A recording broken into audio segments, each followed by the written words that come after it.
So Iran ದೇಶದಲ್ಲಿ ಆಗ್ತಾ ಇರತಕ್ಕಂಥ ಯುದ್ಧದ ಪರಿಸ್ಥಿತಿಯಿಂದಾಗಿ LPG ವಿತರಣೆಯಲ್ಲಿ ಕೆಲವು ಸಾರ್ವಜನಿಕರಿಂದ ಆತಂಕದ ಭಾವನೆ ಇರತಕ್ಕಂಥದ್ದು ಗಮನಕ್ಕೆ ಬಂದಿದೆ.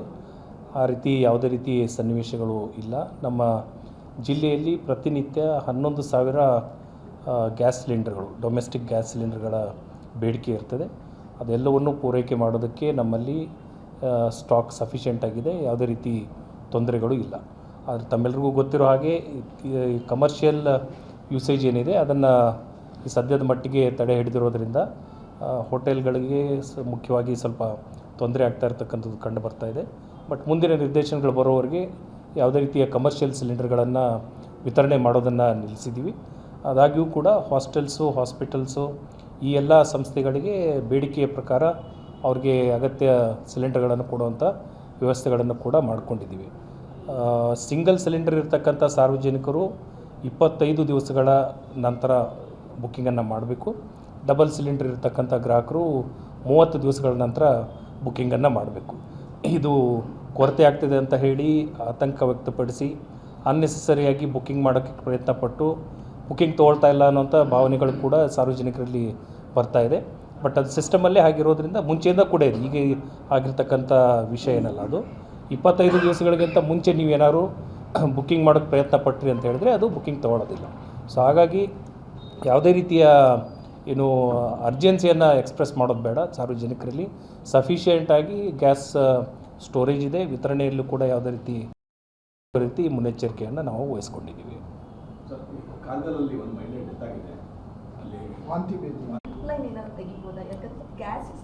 ಗ್ಯಾಸಿಗೆ ತಕ್ಕಂಗೆ ಮಾಡಿದ್ದೀವಿ.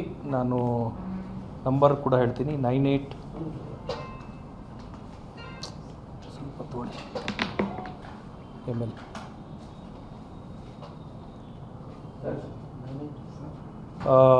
ಏನು ಗ್ಯಾಸ್ಗೆ ಸಂಬಂಧಿಸಿದಂಗೆ ಏನಾದರೂ ಸಮಸ್ಯೆಗಳಿದ್ದಲ್ಲಿ ಸಹಾಯ ಅಥವಾ ಬೇಕಾದಂಥ ಸಂದರ್ಭದಲ್ಲಿ 2 ಹೆಲ್ಪ್ಲೈನ್ ಸಂಖ್ಯೆಗಳನ್ನು ಕೂಡ ನಾವು ಪ್ರಾರಂಭ ಮಾಡಿದ್ದೀವಿ. 9844214270 9844214270. ಮತ್ತೊಂದು ಸಂಖ್ಯೆ 9148267229 9148267229. ಈ ಸಂಖ್ಯೆಗಳಿಗೆ ಏನಾದರೂ ತೊಂದರೆ ಆದಂಥ ಸಂದರ್ಭದಲ್ಲಿ ಅಥವಾ ಸಿಲಿಂಡರ್ ಲಭ್ಯತೆ ಇಲ್ಲದಂಥ ಸಂದರ್ಭದಲ್ಲಿ ಗೃಹೋಪಯೋಗಿ ಸಿಲಿಂಡರ್ಗಳಿಗೆ ಮಾತ್ರ ಅನ್ವಯ ಆಗ್ತದೆ. Only for domestic cylinders. ಏನೇ ತೊಂದರೆಗಳಿದ್ದರೆ ಈ ಸಹಾಯವಾಣಿಗೆ ಕರೆ ಮಾಡ್ಬೋದು.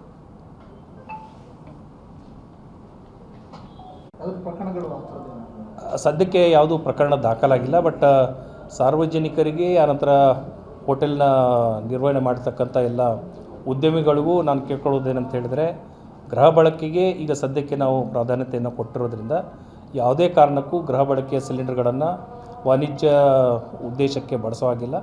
ಬಳಸಿದರೆ ಅಲ್ಲಿ ಕಾನೂನು ಪ್ರಕಾರ ಅವ್ರ ಮೇಲೆ ಕ್ರಮವನ್ನು ತೆಗೆದುಕೊಳ್ಳುವಂಥ ಕೆಲಸಗಳನ್ನು ಕೂಡ ಕಟ್ಟುನಿಟ್ಟಾಗಿ ಮಾಡ್ತೀವಿ. ಅಲ್ಲ, ರೇಡ್ಗಳನ್ನು ಮಾಡೋದಕ್ಕೆ ನಾವು ಮೊನ್ನೆಯಿಂದಲೇ ಡೈರೆಕ್ಷನ್ಸ್ ಕೊಟ್ಟಿದ್ದೀವಿ. ತಹಸೀಲ್ದಾರ್ ಮತ್ತು ನಮ್ಮ ಪೊಲೀಸ್ ಇನ್ಸ್ಪೆಕ್ಟರ್ ಆ್ಯಂಡ್ ದೆನ್ ನಮ್ಮ ಫುಡ್ ಡಿಪಾರ್ಟ್ಮೆಂಟಿನ ಎಲ್ಲ ಅಧಿಕಾರಿಗಳು ಜಂಟಿಯಾಗಿ ವೆರಿಫಿಕೇಷನ್ಸನ್ನು ಮಾಡಬೇಕು, ಸ್ಟಾಕ್ಸನ್ನು ಅಸೆಸ್ ಮಾಡಬೇಕು. ಆನಂತರ ಯಾರಾದರೂ ಹೋರ್ಡಿಂಗ್ ಮಾಡುವಂಥದ್ದು ಅಥವಾ ಕಾಳಸಂತೆಯಲ್ಲಿ ಮಾರಾಟ ಮಾಡುವಂಥದ್ದು ಯಾವುದೂ ಪ್ರಕರಣಗಳು ಆಗಬಾರ್ದು ಅಂತ ಹೇಳಿ 2 ದಿವಸಗಳ ಹಿಂದೆಯೇ ಡೈರೆಕ್ಷನ್ನ ಕೊಟ್ಟಿದ್ದೀವಿ. ಅದರ ಬೇಸಿಸ್ ಮೇಲೆ ಮಾಹಿತಿ ಬಂದಂಗೆ ರೇಟ್ಗಳನ್ನು ಕೂಡ ಮಾಡ್ತಾಯಿದ್ದೀವಿ. ಹಾಸ್ಟೆಲ್ಲು, ಹಾಸ್ಪಿಟಲ್ಲು ಮತ್ತು ಎಜುಕೇಷನ್ ಇನ್ಸ್ಟಿಟ್ಯೂಟ್ಸ್ ಅದೆಲ್ಲ ಏನಿದೆ ಅದಕ್ಕೆ ಯಾವುದೇ ರೀತಿ ತೊಂದರೆ ಆಗೋ ರೀತಿ ನಾವು ಕ್ರಮಗಳನ್ನು ಆಲ್ರೆಡಿ ತೆಗೆದುಕೊಂಡಿದ್ದೀವಿ. ಮೆನ್ಯೂ ಏನಂತ ಹೇಳಿದರೆ ಹೋಟೆಲ್ಗಳಲ್ಲಿ ಹೌದಾ, ನಾನು ಪ್ರೈವೇಟ್ ಹಾಸ್ಟೆಲ್ಗಳಿಗೆ ಗಮನಕ್ಕೆ ಬಂದಿಲ್ಲ, ನಾನು ಚೆಕ್ ಮಾಡ್ತೀನಿ. ಬಟ್ ಯಾವುದೇ ರೀತಿ ಕೊರತೆ ಆಗದಿರೋ ರೀತಿ ಮುನ್ನೆಚ್ಚರಿಕೆಯನ್ನು 100% ತೆಗೆದುಕೊಂಡು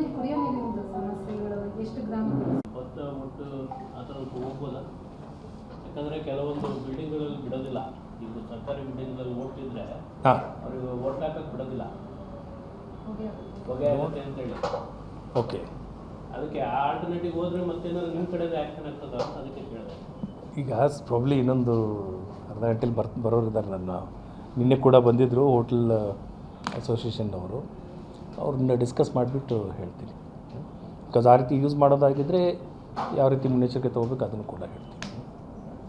ಸರ್, ಇದು ಕಮರ್ಷಿಯಲ್ ಸಿಲಿಂಡರ್ ಸಪ್ಲೈ ಆಗುತ್ತೆ ಅಂತ ಹೇಳ್ತೀರಲ್ಲ, ಸೊ ನಿಮ್ಗೆ ಅದ್ರ ಬಗ್ಗೆ ಏನಾದ್ರು ಇನ್ಫಾರ್ಮೇಷನ್ ಯಾವಾಗಿಂದ ಸಿಗಬಹುದು? ಯಾಕಂದರೆ ಈಗ ಸಿಲಿಂಡರ್ ಕಮರ್ಷಿಯಲ್ ಸಿಲಿಂಡರ್ ಅಂತ ಹೇಳಿದ್ರೆ it's only cylinder is the only ವ್ಯತ್ಯಾಸ. ಹಾಂ, ಗ್ಯಾಸ್ ಅದೇನೆ ಆ್ಯಂಡ್ ಬಾಟ್ಲಿಂಗ್ ಪ್ಲ್ಯಾಂಟು ಅದೇನೆ, ಕೆ ಜಿ ವ್ಯತ್ಯಾಸ. ಸೊ ಕಮರ್ಷಿಯಲ್ ಸಿಲಿಂಡರ್ಗಳಿಗೆ ಗ್ಯಾಸನ್ನು ಫಿಲ್ ಮಾಡ್ತಾಯಿಲ್ಲ ಅಷ್ಟೇ. ಸೊ ಸಿಲಿಂಡರ್ಸ್ ಗ್ಯಾಸ್ ಆಲ್ರೆಡಿ ಇದೆ, ನಮ್ಮ ಹತ್ರ ಸಫಿಷಿಯೆಂಟ್ ಕ್ವಾಂಟಿಟಿ ಆಫ್ ಗ್ಯಾಸ್ ಇದೆ. ಅದನ್ನು ಸಿಲಿಂಡರ್ಗೆ ಕಮರ್ಷಿಯಲ್ ಸಿಲಿಂಡರ್ಗೆ ಫಿಲ್ ಮಾಡ್ತಾಯಿಲ್ಲ ಅಷ್ಟೇ.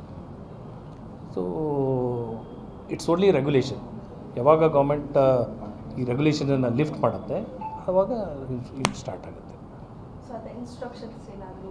No, not it. ಯಾವುದೇ ರೀತಿ ಇನ್ಸ್ಟ್ರಕ್ಷನ್ಸ್ ಬಂದಿಲ್ಲ ಸದ್ಯಕ್ಕೆ.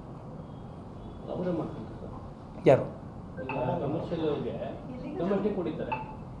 ನಾನು ಅದಕ್ಕೆ ಹೇಳಿದ್ನಲ್ಲ, ಆ ರೀತಿ ಮಾಡೋಕ್ಕೆ ಬರಲ್ಲ. ಅಲ್ಲ, ನಾವು ಬೇರೆ ಕಡೆ ಹೊಡೆದಿದ್ದಾವೆ, ನಿಮ್ಮ ಗಮನಕ್ಕೆ ಗೊತ್ತಿಲ್ಲ.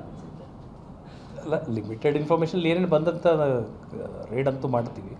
ಯಾಕೆ ಅಂತ ಹೇಳಿದ್ರೆ ಡೊಮೆಸ್ಟಿಕ್ ತೊಂದರೆ ಆಯಿತು ಅಂತ ಹೇಳಿದ್ರೆ ಭಾಳ ಕಷ್ಟ ಆಗುತ್ತೆ. ಇದು ಕೂಡ ಇಂಪಾರ್ಟೆಂಟೇ. ನಾವು ಅದನ್ನೇನು ಅಲ್ಗಳಿತಾ ಇಲ್ಲ. ಯಾಕಂದರೆ ಎಷ್ಟೋ ಜನ ಹೊರಗಡೆ ಊಟ ಮಾಡಿಕೊಂಡೇ ಜೀವನ ಮಾಡೋರು ಇದ್ದಾರೆ. ಉಪವಾಸಗಳಲ್ಲೆಲ್ಲ ಸಿಗ್ತಾವಲ್ಲ, ಹಾಂ, ಮತ್ತೆ ಹೆಂಗೆ ಅವರು ಒಂದಿನ ನಿಲ್ಲಿಸಿದ್ರೆ ಪಾಪ ಅವ್ರ ಕೂಲಿನೇ ಹೋಗ್ಬಿಡ್ತಾರೆ. ಅಲ್ಲ, ತಾವೇ ತೋರಿಸ್ತಾ ಇದ್ರಲ್ಲ, ಆಲ್ಮೋಸ್ಟ್ ಕಡಿಮೆ ಆಗ್ತಾನೆ ಬರ್ತಾ ಇದೆ. ಸೊ ಇನ್ನೂ ಇಫೆಕ್ಟ್ ಪ್ರೊಬೇಬ್ಲಿ ನಾಳೆ ನಾಡಿದ್ದಾದರೆ ಇನ್ನೂ ಜಾಸ್ತಿ ಆಗ್ತದೆ. ಯಾಕೆಂದರೆ ಅವ್ರ ಹತ್ರ ಇರೋ ಸ್ಟಾಕ್ಗಳನ್ನು ಉಳಿಸ್ಕೊಂಡು ಕೆಲವು ಜನ ಮಾಡ್ತಾಯಿದ್ದಾರೆ. ಬಟ್ ಅಷ್ಟು ನಾಳೆ ನಾಡಿದ್ದಕ್ಕಂದ್ರೆ ಅದು ಡಿಪ್ಲೀಟ್ ಆಗುತ್ತೆ. ಸೊ ನೋಡ್ಬೇಕು. ಮನವಿಗಳು ತುಂಬ ಜಾಸ್ತಿ ಆಯಿತು ಅನ್ಸುತ್ತೆ ಸರ್. ಏನು ಮೇಡಮ್? ನಿಮಗೆ ಇದಕ್ಕೆ ಸಂಬಂಧಪಟ್ಟ ಮನವಿಗಳು ಜಾಸ್ತಿ ಆಯಿತು ಅನ್ಸುತ್ತೆ? ಆ ರೀತಿ ಏನಿಲ್ಲ, ಓನ್ಲಿ ಹೋಟೆಲ್ ಅಸೋಸಿಯೇಷನ್ ಅವ್ರು ಕೇಳಿದ್ದಾರೆ. ಬಟ್ ಬಿಯಾಂಡ್ ಅವರ್ ಇದಲ್ಲ ರೀಚಲ್ಲಿ.